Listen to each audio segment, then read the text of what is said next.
Assalamualaikum warahmatullahi wabarakatuh.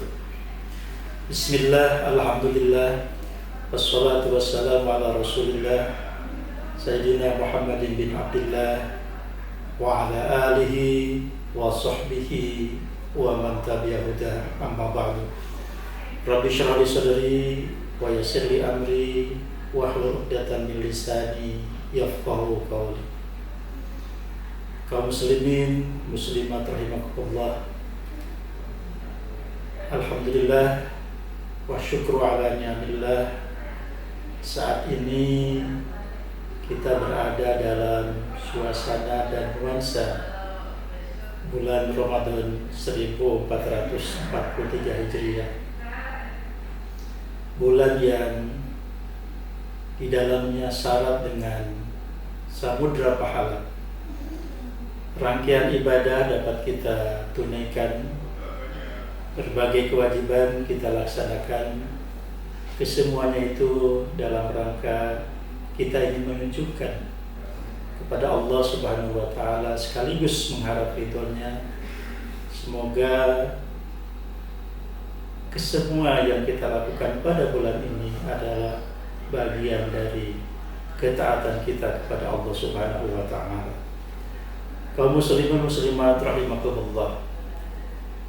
Allah Subhanahu wa Ta'ala memberikan nikmat dan anugerah luar biasa kepada kita umat Islam, kita sebagai umat manusia, juga kita sebagai makhluk Allah Subhanahu wa Ta'ala. Mengutip dari pendapatnya Profesor Dr. Quraisy Shihab, salah satu mufassir terkenal dari Indonesia yang dalam masa pendidikannya di Al-Azhar Mesir atau Al-Azhar University, beliau termasuk mumtaz terbaik dalam penyelesaian studinya. Beliau menyampaikan bahwa anugerah yang Allah berikan kepada makhluk itu terbagi kepada 4 tingkatan dan bersifat hierarkis, dari mulai tingkatan paling rendah sampai tingkatan paling tinggi. Tingkatan paling pertama yaitu Allah memberikan kepada seluruh makhluk, baik kategori insaniyah atau basyariyah yaitu manusia, kemudian juga hayawanat atau hewan, dan juga 3 nabatat atau tumbuhan yaitu yang berupa insting atau naluri. Dengan naluri ini para makhluk yang ketiga saya sebutkan tadi itu bisa menemukan kebenaran. Jadi baik manusia, hewan atau tumbuhan dengan instingnya bisa menemukan bahwa yang ia lakukan adalah baik dan benar. Sebagai contoh, seekor harimau, katakanlah induk harimau. Harimau adalah termasuk hewan kategori karnivora, artinya yang ia konsumsi adalah berupa daging-daging, tulang belulang dan sebagainya. Sebuas-buasnya dan seganas-ganasnya induk harimau, saya yakin tidak akan memangsa anaknya sendiri.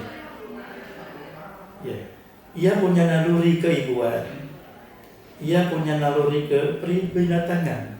Kalau boleh saya ini mengkomparatifkan dengan peri kemanusiaan. Jadi di situ ada naluri, ia harus menyayangi anak. Apalagi manusia dengan insting kemanusiaan. Anugerah yang lebih tinggi yang kedua adalah panca indera. Sebagaimana kita ketahui, manusia diberikan anugerah oleh Allah yang berupa panca indera, bisa pendengaran, penglihatan, penciuman, perasa, dan yang lain. Kita bisa merasakan betul dengan indera penciuman kita, yaitu hidung kita yang bisa mencium aroma atau bebauan atau wangian, bisa membedakan antara mana aroma sate dengan aroma makanan-makanan yang lainnya. Bisa dengan indera penglihatan kita membedakan warna. Ada warna putih, ada warna hitam, dan warna lain. Karena kita diberikan anugerah oleh Allah, yaitu panca indera penglihatan. Indera merasakan rasa. Kita bisa merasakan rasa pahit, rasa manis, asin, dan yang lain. Coba indera ini dicabut oleh Allah Subhanahu wa Ta'ala, tentu kita tidak bisa membedakan antara mana yang manis dan mana yang pahit dan mana yang asin dan yang lain. Indera kedua ini diberikan kepada manusia. Sementara indera anugerah yang pertama tadi diberikan kepada hewan, manusia, dan tumbuh-tumbuhan. Lalu meningkat kepada anugerah yang lebih tinggi lagi, yaitu anugerah akal. Jadi kalau anugerah yang kedua yaitu panca indera juga diberikan kepada binatang, sementara untuk akal hanya diberikan kepada manusia. Manusia dengan pengalamannya, manusia dengan pendidikannya, manusia dengan latihannya menemukan inovasi-inovasi baru, pengetahuan-pengetahuan baru karena ada optimalisasi akal. Dulu kita banyak menemukan fakta bahwa nenek moyang kita ini adalah orang-orang yang buta huruf. Tetapi dengan perkembangan pendidikan dan keilmuan dan itu bermuara kepada akal, diketemukanlah berbagai perkembangan ilmu dan teknologi. Apalagi sekarang, sesuatu yang tidak kita duga, kemajuan demikian pesat. Kita hidup pada masa 4.0, bahkan sekarang 5.0, di mana internet adalah segala-galanya, ya, medsos dan berbagai komunikasi demikian sangat canggih, sehingga produk tahun ini kemudian ditemukan pada tahun berikutnya itu sudah jadi. Katakan misalnya mobil keluaran tahun ini, lalu diedarkan pada tahun berikutnya, tahun depan, sudah kategori jadi. Belum lagi produk-produk yang lain, HP, kamera, dan lain-lain.